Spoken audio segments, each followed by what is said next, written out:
सभी को नमस्कार। मैं आचार्य डॉक्टर रणजीत सिंह रघुवंशी से आज हम पढ़ेंगे एनसीईआरटी संस्कृतम कक्षा 10वीं सेमोसी भाग द्वितीय चतुर्थः पाठः जननी तुल्य वत्सला। प्रस्तुत पाठ जननी तुल्य वत्सला भारत के प्रसिद्ध महाभारत नामक महाकाव्य के वन पर्व से लिया गया है और इसमें यह दिखाया गया है कि हमें प्रकृति के समस्त प्राणियों के प्रति समदर्शी दृष्टि रखना चाहिए, अर्थात सभी प्राणियों के प्रति हमें समान भाव रखना चाहिए, सभी प्राणियों के प्रति हमें दया और करुणा की भावना रखना चाहिए। चतुर्थः पाठः पाठ 4 जननी तुल्य वत्सला, अर्थात जो माता होती है वो सभी पुत्रों से समान प्रेम करने वाली होती है।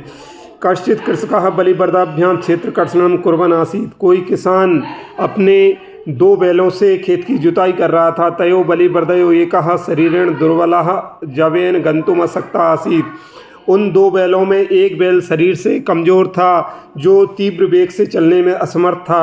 अतः कृषकः तम दुर्बलम वृषभम तोदनेन नुदन आवर्तत, इसलिए किसान ने उस दुबले बैल को बलपूर्वक हाँकना प्रारंभ किया। सह वृषभः हलमूल्ड्व गन्तुम अशक्ता क्षेत्रे पपात, और जो कमजोर बैल था वो हल को लेकर चलने में असमर्थ था और खेत में गिर गया। क्रुद्धः कृषिबलः तमुत्थापयितुं बहुवारं यत्नमकरोत्, क्रोध में आकर किसान ने उस बैल को कई बार उठाने का प्रयत्न किया, तथापि वृषः न उत्थिता, फिर भी बैल उठा नहीं। भूमौ पतितं स्वपुत्रं दृष्ट्वा सर्वधनुना माता सुरभे नेत्राभ्याम अश्रूणि आविरासन, भूमि पर गिरे हुए अपने उस पुत्र को अर्थात उस बैल को देखकर सभी बैलों की माता सुरभि के दोनों नेत्रों में आंसू भर आए। सुरभे रीमामवस्थाम दृष्ट्वा सुराधिपः ताम अपृच्छत, आंखों में आंसू भरी हुई उस गायों की बैलों की उस माता को देखकर इंद्र ने पूछा, अयि शुभे किमेदम रोदसी के, अरे सुरभि तुम रोती क्यों हो? उच्चताम इति सा चा, और तुम मुझे बताओ कि क्यों रो रही हो। विनिपातो न वा कश्चित् दृश्यते त्रिदशाधिप अहम तु पुत्रम शोचामी तेन रोदमी कौशिक, भय बैलों की माता सुरभि कहती है कि हमारा कष्ट किसी को दिखाई नहीं देता है, मैं तो अपने पुत्र के कारण दुखी हूँ, इसीलिए मैं रो रही हूँ। इंद्र भो बाष्पः पुत्रस्य दैन्यम दृष्ट्वा अहम रोदिमी, हे इंद्र मैं अपने पुत्र के दुख के कारण रो रही हूँ। सह दीन इति जानन अपि कृषकः तम बहुधा पीड़यति, वह कमजोर है ऐसा जानते हुए भी कृषक उसको बहुत पीड़ा पहुँचा रहा है। सा कृच्छेण भारम उद्वहति, वह कष्टपूर्वक भार को सहन कर रहा है। इत्रमिव धुरम बोडुम सा न शक्नोति, और दूसरों की तरह वह भार को सहन नहीं कर सकता है। एतद् भवान पश्यति न, यह आप नहीं देखते क्या? इति प्रत्योवाच, ऐसा बोली। यदि पुत्र सहस्रम में वात्सल्यम सर्वत्र सममेव में दीने चा तनये देव प्रकृत्याधिका कृपा, अर्थात वो सुरभि जो है गायों की माता बैलों की माता है, वो कहती है कि मेरे यदि 1000 पुत्र भी हैं तो भी सभी के प्रति मेरी समदृष्टि रहती है। दीने चातनय देव, किंतु जो कमज़ोर है उसके प्रति स्वाभाविक रूप से मेरी विशेष कृपा रहती है।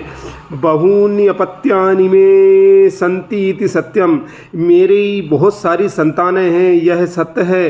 तथापि अहम एतस्मिन् पुत्रे विशिष्ट आत्मवेदनाम अनुभवामि, फिर भी मैं अपने इस पुत्र के प्रति विशेष आत्मवेदना का अनुभव करती हूँ। इतो ही अयम अन्येभ्यो दुर्बला, क्योंकि ये जो पुत्र है वो औरों की अपेक्षा दुर्बल है, कमज़ोर है। सर्वेषु अपत्येषु जननी तुल्य वत्सला एव, जो माँ होती है वो अपनी सभी संतानों से समान प्रेम करती है। तथापि दुर्बले सुते मातुः इत्यादिका कृपा सहजेव इति, फिर भी दुबले पतली संतान के प्रति माँ का जो प्रेम है सहज प्रेम विशेष रहता है। सुरभि वचनम श्रुत्वा वृषं विस्मितस्य आखंडस्यपि हृदयम अद्रवत, और उस बैलों की माता के वचनों को सुनकर इंद्र का हृदय भी द्रवित हो गया। सा चातामेव शांत्यवत, और वह उसको सांत्वना देता हुआ बोला, गच्छ वत्से सर्वम भद्रम जाए, जाओ बेटी सभी जगह तुम्हारा कल्याण हो। आचिरादेव चंडवातेन मेघ रवैश्च सह प्रवर्षः सह समजायत, और शीघ्र ही प्रचंड वेग के साथ मेघों की ध्वनि के साथ भयंकर वर्षा आरंभ हो गई। लोकानाम पश्यताम एव सर्वत्र जलोत्प्लवः संजाता, और देखते ही देखते सभी जगह जल प्लावन हो गया। कृषकः हर्षातिरेकेण कर्षण विमुखा सन वृषभौ नीत्वा गृहेम गात, और जो कृषक था वो हर्ष के कारण अत्यधिक वर्षा को होते हुए देखकर अपने दोनों बैलों को खेती करना बंद करके घर ले गया। अपत्येषु च सर्वेषु जन्नी तुल्य वत्सला, पुत्रे दीने तु सा माता कृपार्द्र हृदया भवेत। अपत्येषु च सर्वेषु जन्नी तुल्य वत्सला, अर्थात जो माता होती है वह अपनी सभी संतानों से समान प्रेम करती है। पुत्र दीने तु सा माता कृपयार्द्र हृदया भवेत, किंतु जो दीन होता है, कमजोर होता है, उस संतान के प्रति उसकी विशेष कृपा रहती है। एक पदेन उत्तरम लिखा था, अर्थात एक शब्द में उत्तर लिखना है। प्रश्न क्रमांक का भृष्वाः दीनः इति जाननपि कः तं नुदन् आसीत्। पहला प्रश्न है कि बैल कमज़ोर था, यह जानते हुए भी कौन उसको पीट रहा था। उत्तर होगा कृषकः अर्थात किसान। अगला प्रश्न है वृषभः कुत्र पपात, बैल कहाँ गिर गया। उत्तर होगा क्षेत्रे अर्थात खेत में। अगला प्रश्न है दुर्बले सुते कस्यः अधिका कृपा भवति, कि दुबले पतले पुत्र पर किसकी अधिक कृपा होती है। उत्तर होगा मातुः अर्थात माँ की। अगला प्रश्न है कयोः एकः शरीरेण दुर्बलः आसीत्, दोनों में एक शरीर से दुर्बल आसीत, किन दोनों में एक शरीर से कमजोर था। तो उत्तर होगा वृषयो अर्थात बैलों में, दो बैलों में एक कमजोर था। अगला प्रश्न है चंडवातेन मेघ रवैश्च सह कः समजायत, कि तीव्र वेग से और मेघों के शब्दों से क्या हुआ।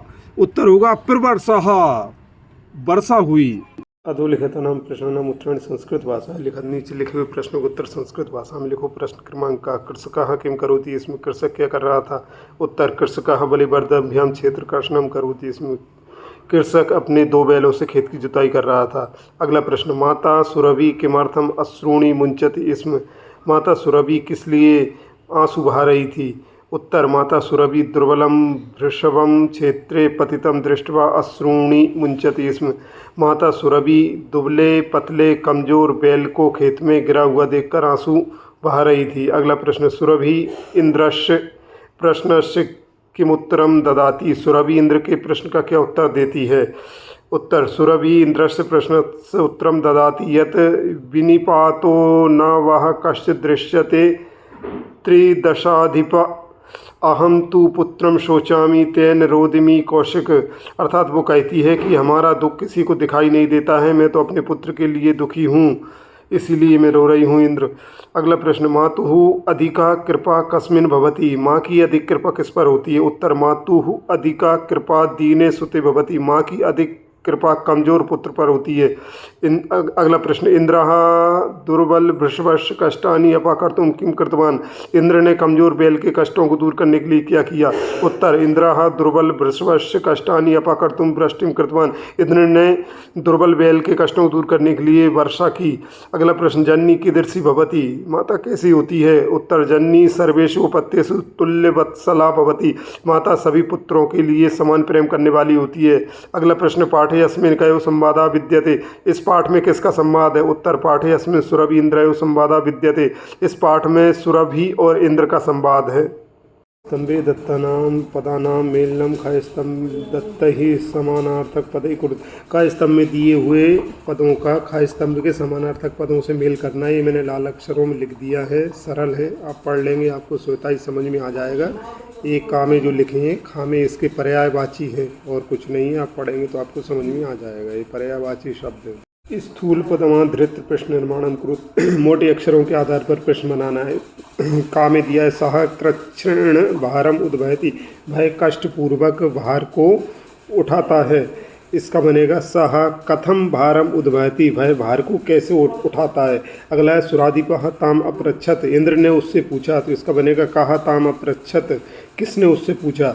फिर अगला है अयम अन्येभ्यो दुर्बला, यह दूसरों से दुर्बल है, तो इसका बनेगा अयम केभ्य दुर्बला, यह किससे दुर्बल है। फिर अगला है धेनुनाम माता सुरभि आसीत, तो इसका बनेगा केशाम माता सुरभि आसीत, किसकी माता सुरभि थी। अगला है सहस्राधिकेषु पुत्रेषु सत्सु अपि सा दुखी आसीत, 1000 पुत्र होने पर भी वह दुखी थी, तो इसका बनेगा केषु पुत्रेषु सत्सु अपि सा दुखी आसीत, अर्थात कितने पुत्र होने पर भी वह दुखी थी। इस प्रकार से बन जाएगा, अंत में सभी के प्रश्नवाचक चिन्ह लग जाएंगे। रेखांकित पदे यथा स्थानम संधिम संधि विच्छेदम व कृत, रेखांकित किए गए पदों को या तो संधि करना है, संधि विच्छेद करना है। इनको मैंने कर दिया है, जिसको संधि होना था संधि कर दिया है, जिसका विच्छेद होना था विच्छेद कर दिया है।